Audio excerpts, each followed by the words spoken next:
చేయను. ప్రేక్షకులందరికీ శుభాకాంక్షలు. మనం ఏప్రిల్ నెల మాస ఫలితాలు చెప్పుకుంటాము. ఇప్పుడు శుక్లాం భరధరం విష్ణుం శశివర్ణం చతుర్భుజం ప్రసన్నవదనం ధ్యాయేత్ సర్వవిఘ్నోపశాంతయే అగజా ఆనన పద్మార్కం గజానన మహర్నిశం అనేకదంతం భక్తానాం ఏకదంతముపాస్మహే ఏకదంతముపాస్మహే. ఓం శ్రీ మాత్రే నమః. ఓం శ్రీ గురుభ్యో నమః. మనం ఏప్రిల్ నెల మాస ఫలితాలు చెప్పుకుంటున్నాము. ఏప్రిల్ మాస ఫలితాలు చెప్పుకునేటప్పుడు ముందుగా 12 రాసులకి ఈ మాసంలో ఎటువంటి గ్రహచార ఫలితాలు ఉంటాయి, అది మంచివా చెడ్డవా అన్నది మనం గోచారం చూసుకుని చెప్పుకుంటాము. అది ముందుగా 12 రాసుల్లో ముఖ్యమైనది. తదుపరి రాశి కన్యారాశి. కన్యారాశికి అధిపతి బుధుడు. అలాగే కన్యారాశిలో ఏమేమి ఉంటాయంటే ఉత్తర 2, 3, 4 పాదాలు, హస్త 4 పాదాలు, చిత్త 1, 2 పాదాలు ఉంటాయి కన్యారాశిలో. కన్యారాశిని లగ్నంగా చేసుకుని గ్రహాల స్థితిగతులు చూడాలంటే కనుక కన్య నుంచి కుంభంలో రాహువు, బుధుడు, కుజుడు ఉన్నారు. మీనంలోనేమో శని, రవి ఉన్నారు. మేషంలోనేమో శుక్రుడు ఉన్నారు. మిథునంలో గురువు ఉన్నారు. సింహంలో అంటే కన్యారాశికి వ్యయంలో కేతు ఉన్నారు. అందువల్ల ఈ రాశి వారికి ఈ మాసం ఎలా ఉంటుంది అని అంటే చిన్న మిశ్రమంగా ఉంటుంది. అంత చాలా గొప్పగా ఉంటుందని చెప్పలేము, అలాగనే చాలా దరిద్రంగా ఉంటుందని చెప్పలేము.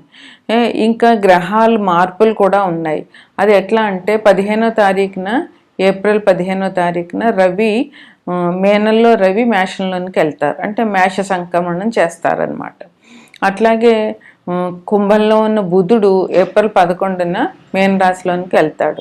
అలాగే కుంభంలో ఉన్నటువంటి కుజుడు ఏప్రిల్ 3వ తారీఖున కుంభంలోంచి మేనంలోనికి వెళ్తాడు. ఈ కుజుడు స్థిర రాశి నుంచి దీంట్లోకి వెళ్ళడం మూలంగా, జలతత్వ రాశిలోనికి వెళ్ళడం మూలంగా భూతత్వ రాశి నుంచి జలతత్వ రాశిలోనికి వెళ్ళడం మూలంగా అక్కడ ఏమవుతుందంటే అంటే స్థిర రాశి నుంచి ద్విస్వభావ రాశిలోనికి వెళ్తాడు. దానివల్ల కొంచెం యుద్ధం భయం తగ్గేటటువంటి అవకాశాలు ఉన్నాయని అంటున్నారు. అందువల్ల కొంచెం యుద్ధ భయం మనకి అప్పుడు ఏమన్నా ఏప్రిల్లో కుజుడు అక్కడికి వెళ్ళాక ఏమన్నా తగ్గుతుందేమో. ఎందుకంటే కుజుడు యుద్ధాలకి, గొడవలకి, రక్తాలు వచ్చేలా కొట్టుకోవడానికి, దొంగతనాలకి అన్నింటికీ కుజుడు కారణం. ఎవరికైతే కుజుడు బాగోలేడో వాళ్ళకి ఇట్లాంటివన్నీ జరుగుతాయి.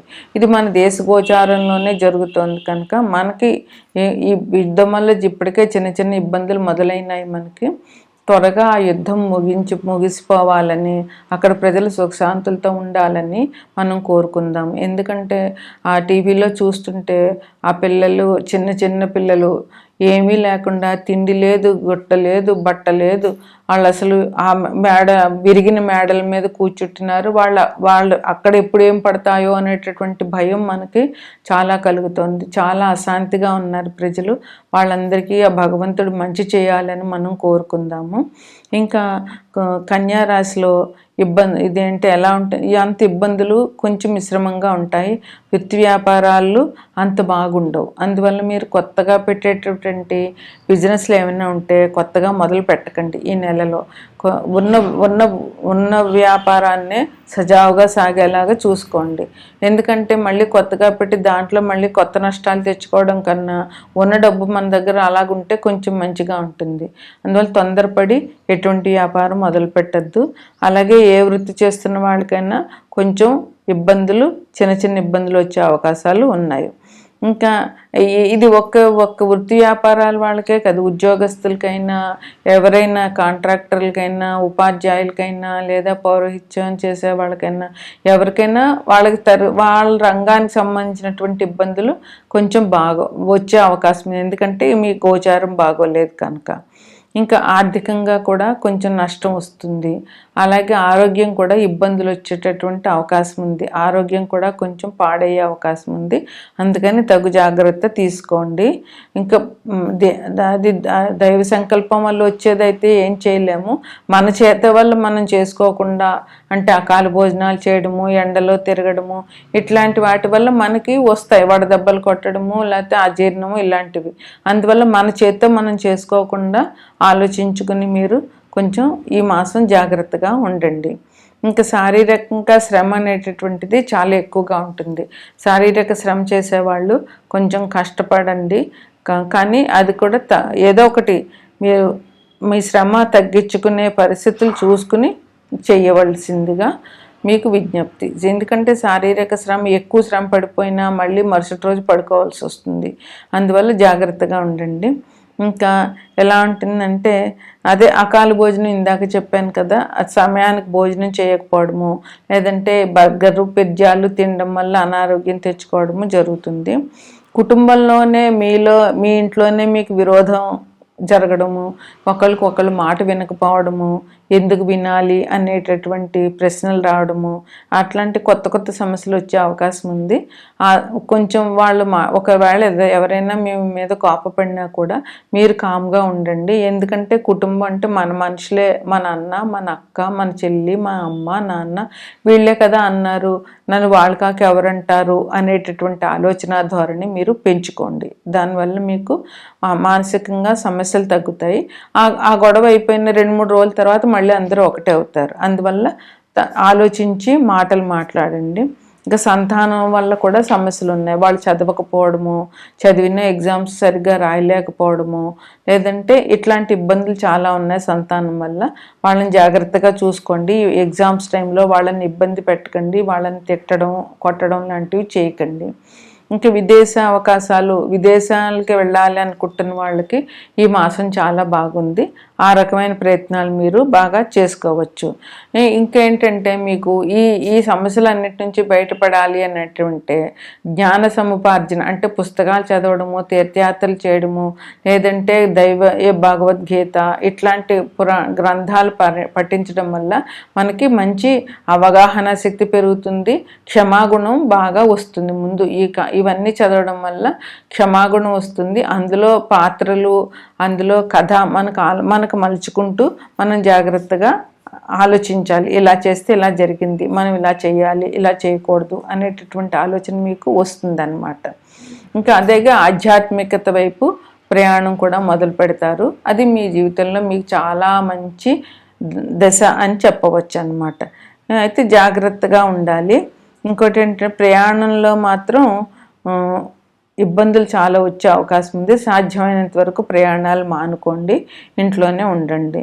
విద్యార్థులు ఒక ప్లాన్ చేసుకుని దాన్ని చదవడం వల్ల మంచి ఫలితాలు ఉంటాయి. అంటే మీకున్న సబ్జెక్టులను బట్టి ఎన్ని రోజులు ఉన్నాయో దాన్ని బట్టి ప్లాన్ చేసుకోవడము, లేదా బాగా వచ్చిన సబ్జెక్టు తక్కువ రోజులు ఇచ్చుకుని బాగా రాని సబ్జెక్టులు బాగా ప్లాన్ చేయడము, లేదంటే మీకు బాగా టఫ్ ఉన్నది ఎవరితో అయినా కలిసి కంబైన్ స్టడీ చేయడం, ఇట్లాంటివి చేయడం వల్ల విద్యార్థులకి ఒక ప్రణాళికాబద్ధంగా వెళ్తే విద్యార్థులకి బాగుంటుంది అన్నమాట. ఇంకా అన్ని రకాలుగా కూడా అందరూ కూడా కొంచెం జాగ్రత్తగా ఉండండి. ఏప్రిల్ 2వ తారీఖున హనుమ జయంతి ఉంది. అలాగే ఏప్రిల్ 20వ తారీఖున అక్షయ తృతీయ పండుగ ఉంది. అక్షయ తృతీయ అంటే యాదగిరిగుట్ట నరసింహస్వామికి గంధం పూత చేస్తారు. అందువల్ల ఆ రోజున ఆయన దర్శించుకోవడము, హనుమ జయంతి రోజు హనుమంతుని దర్శించుకోవడము చేయండి. ఇక ఈ రాశి వారే కాకుండా ఏ రాశి వారైనా కూడా, అది కూడా మీకు ఏంటంటే సప్తమంలో శని ఉన్నాడు. శని సప్తమ దృష్టి డైరెక్ట్గా కన్యారాశి మీద పడుతోంది. అందువల్ల మీరు ఈ బాధ నుంచి, శని దుఃఖాల నుంచి తప్పించుకోవాలి అని అంటే కనుక మీరు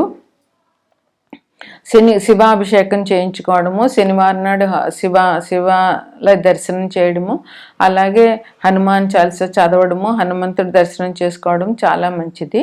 అసలు ఈ సంవత్సరం మొత్తంగా కూడా అన్ని రాసుల వారు కూడా కాలభైరవాష్టకం పఠించడము, హనుమత్ దర్శనం చేసుకోవడము విశేషం అని చెప్పి జ్యోతిష్కులు చెప్పారు. అందువల్ల ఇది చేయడం వల్ల మీకు ఉన్న సమస్యలు తగ్గుతాయి. మీకు ఈ మాసం ఫలితాలు ఇవి.